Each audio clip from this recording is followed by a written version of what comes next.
कभी भी आप भागवत तो कई बार आपने श्रवण किया होगा, महात्म्य की कथा जो कहते हैं वो पद्म पुराण अंतर्गत आप श्रवण करते हैं, स्कंद पुराण अंतर्गत आप श्रवण करते हैं।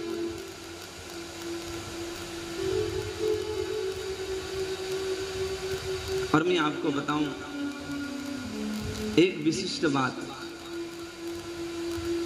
आपके बगल में कोई बड़ा व्यक्ति बैठा है, पर देखो संयोग से आपको पता नहीं कि ये बड़ा व्यक्ति है। जैसे सफर करते हैं तो गाड़ी में बैठ जाते हैं, बगल सीट में कौन है उसका परिचय तो हमको पता होता नहीं है, पर है बड़ा।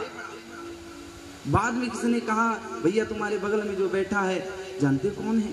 जो उच्च कोटि के महात्मा है भाई। अरे ओ तो फिर तो प्रणाम करें महाराज। महाराज पहले नहीं था,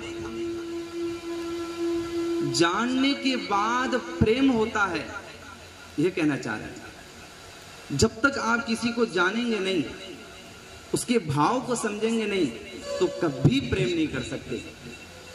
आज श्रीमद् भागवत की कथा सुनने के लिए यहां आप उपस्थित हो तो आपने उसके महत्व को आपने जाना।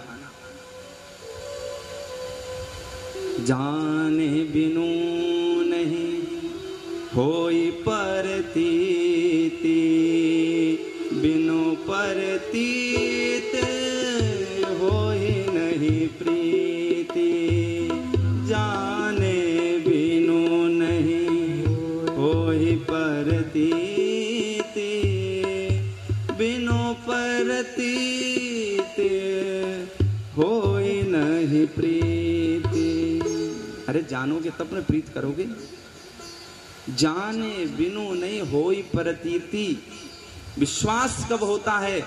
जब आप किसी को जान लेते हैं।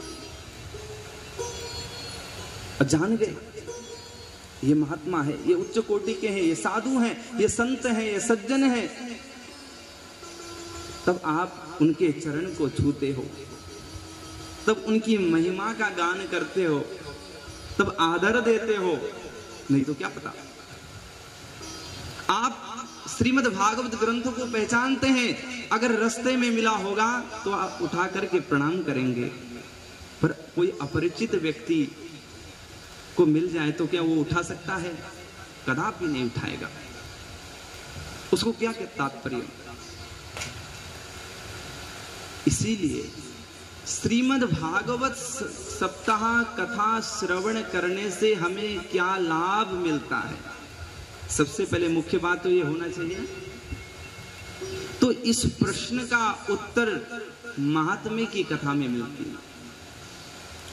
इसका उत्तर कहां मिलता है? महात्म्य की कथा में। आपको अवगत करा रहे हैं, जानकारी दे रहे हैं महात्मा की कथा कि भाई जो आगे तुम अब 7 दिन कथा श्रवण करने जा रहे हो वो कथा ऐसी है। मानो आज आपको पता चल जाएगा कि श्रीमद् भागवत की क्या महिमा है, तो आप श्रद्धा पूर्वक 7 दिन एक टक होकर के कथा सुनेंगे। जब आज आपको पता नहीं चलेगा कि महिमा क्या है, तो 7 दिन आप क्यों खर्च करेंगे? जीवन में समय बहुत महत्व होता है। इसीलिए महात्म्य का विधान है 6 अध्याय में है। यानी बताना चाहता है कि भाई कैसे पापी से पापी व्यक्ति भी तर जाते हैं। उस भागवत को सुनने से धनार्थी को धन मिलता है, विद्यार्थी को विद्या मिलती है और मोक्षार्थी को मोक्ष भी मिलता है। 3 है। पर एक बात मैं बताऊं, इस श्रीमद् भागवत में ऐसी सुंदर सुंदर स्तुति हैं, ऐसे दिव्य संवाद हैं जिनको सुनकर के सब पुलकित हो जाएंगे, भक्ति भाव विभोर हो जाएंगे। तो महिमा क्या है, उसको सुनने से पहले मंगलाचरण करते हैं, फिर हम प्रवेश करेंगे। बोलिए श्रीमद् भागवत महापुराण की।